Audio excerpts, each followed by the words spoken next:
So what's going on, guys? My name is Violent. Welcome to Grizz Zombies. Today we're going to be having a conversation about weapon attachment variants. This, I believe, is a very important topic moving into Call of Duty 2018.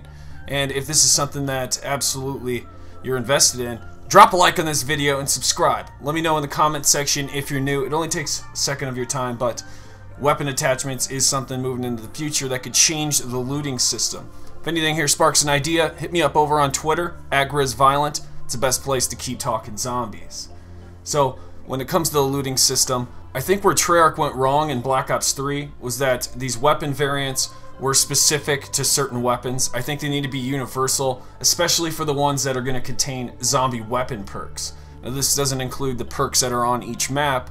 This gives you extra abilities as you're using that weapon.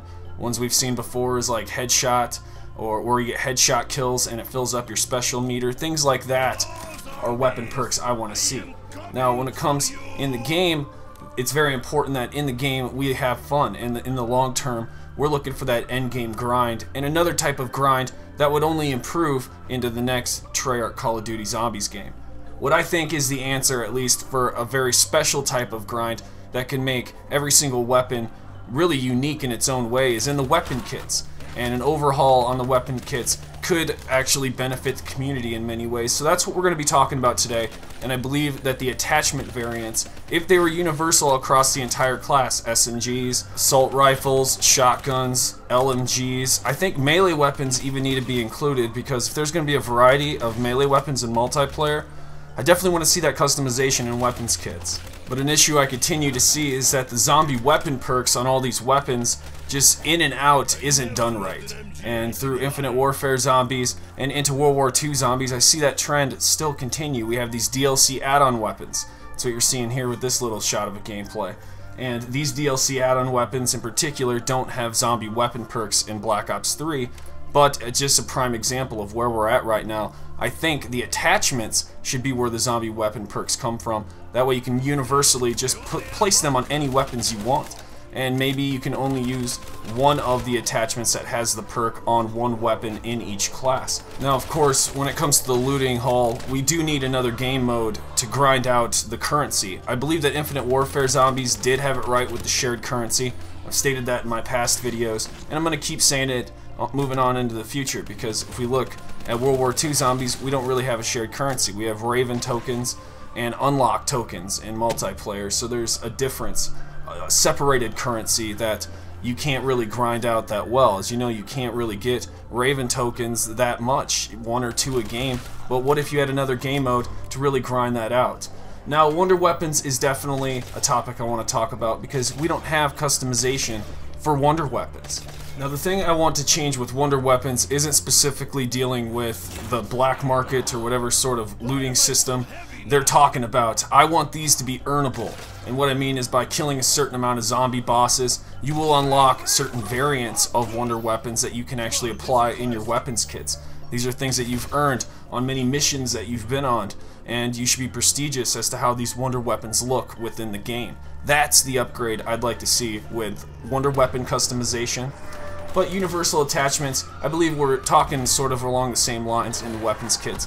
It's very important that we get some sort of upgrade here that makes more grinds worth it, because having an end game grind is so important. And when I say end game grind, I'm talking about what you can do after you solve the Easter eggs. What's the replayability factor on the map? Is it worth spending your time here? What can you get in the long run?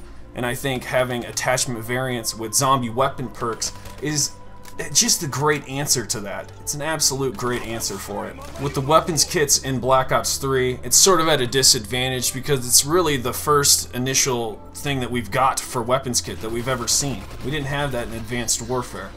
What we have here is a way to actually look at the weapons before we get in the games and get our hands on it. And I believe that was perfected in Infinite Warfare zombies with their weapons kit system. Just the display, the HUD of how it looked, that was very important to me. I believe that the all-in-one tab-over menu is far superior to what we're seeing in Black Ops 3, where you have to individually click in to the assault rifles or click into the SMGs, LMGs, and you can't see the rest of the weapons by quickly tabbing over. You have to go through an animation of backing out, and I believe that's not as smooth as it can be. It can definitely be improved, the all-in-one tab over menu is absolutely what I want to see return. I say return, it hasn't been done in the Treyarch zombies, but when we go year in and year out, these improvements should be looked at from other development companies, and lessons definitely should be learned, because I know that the best of the best is going to be taken into consideration when it comes to this next Treyarch game. I think they're going to be learning from Infinite Warfare Zombies, what people liked, what people didn't like. The news that you're probably hearing now is that Zombie Chronicles was an absolute success. Everything about it, from DLC, microtransactions, to just the map launch and initial sales of selling the DLC map pack in itself. I say microtransactions because Gobblegums were huge for Black Ops 3. It was a whole new market that they tapped into, and I believe that's going to be moving forward into the next game. I'm not sure that the consumable is actually going to be Gobblegums, but we'll have a conversation about that here pretty soon. Right now we're just talking about a new looting option for an endgame grind that I'm calling Universal Attachment Variants. Within the game, there are things that are placed here too, like Wonder Fizz, that benefits the player, a give and a take. So where they give things, they take away, and this is an option for you to get perks that aren't on the map, and it's sort of a give, in my opinion, from Treyarch. The give and take is with the Gobblegum machine that's right next to it. But you see, Treyarch is very smart. They're way above their competition when it comes to zombies. The take that they're actually providing in this game is also sort of a give in itself, because what you're paying for is worth it in the actual game. These Gobblegums do help you get tire rounds. They help you overall achieve things that you probably couldn't achieve just naturally playing. And a lot of players who aren't good at zombies find this to be very beneficial, so they knew it was a win-win. And I think that's the same sort of concept and idea and sort of spirit that they're going to have behind the new consumables moving into this next game. I'm not sure if it's going to be Gobblegums. I know it's highly favored that the game's going to be Black Ops 4, a continuation of Black Ops 3. I think the campaign isn't actually going to be surpassing Black Ops 3. It might be 2.5, you know, or before Black Ops 2. I think it's going to be slightly after Black Ops 2 where the campaign takes place. But no matter where the multiplayer is, no matter where the campaign is, it's not going to affect zombies. Our storyline is solid, and they wouldn't want to steer away from that anyway. So the time era doesn't really matter when we think about Treyarch's next title. But to be completely honest with all of you guys, the reason I think Zombies has ever failed is due to a lack of replayability.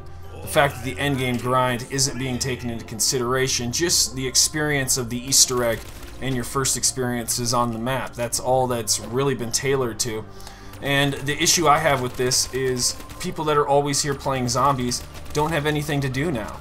And I really want to see more grinds being put into the game that benefit the player, and in the long run, in the long run, can benefit Activision themselves. And it's not all about quick returns, but if you have a lot of returns coming in at a sustainable rate, I believe that's what will really pop here. Now, I want to talk about supers for just a second, because World War II, I believe, really got this right with their supers.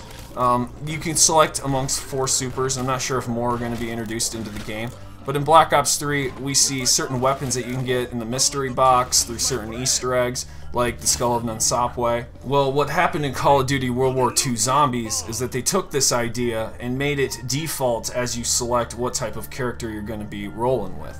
It's a class ability instead of just an Easter egg. They wanted to make sure this was an integral part of the game. What do you guys think, and what do you prefer? Do you like to have the option to select that or not and be sort of default as just a player playing zombies? Or do you like to have a special ability right off the bat? I do like it, and I actually don't really know what I prefer the most, but I know what I absolutely want in zombies, and what I want is major endgame grinds that's going to keep me here day in and day out. And I just wanted to bring up the topic of weapon variants being a good possibility for additions to zombie weapon perks. Not perks in the map, but perks that go on top of your weapons that we've seen in previous Zombies games recently. I think those can be improved significantly by also readopting the attachment variance method that has been incorporated between multiplayer and zombies in Black Ops 3. This is what I want to get your guys' feedback on. It's a little bit complicated to talk about, but I feel if we tackle these things slowly throughout the year, this can make for some really good conversation. And let's just get it rolling in the comment section what we think about this. And if you can, just let me know what kind of improvements you'd like to see coming into the next Treyarch game. See you in the next one. Violent out!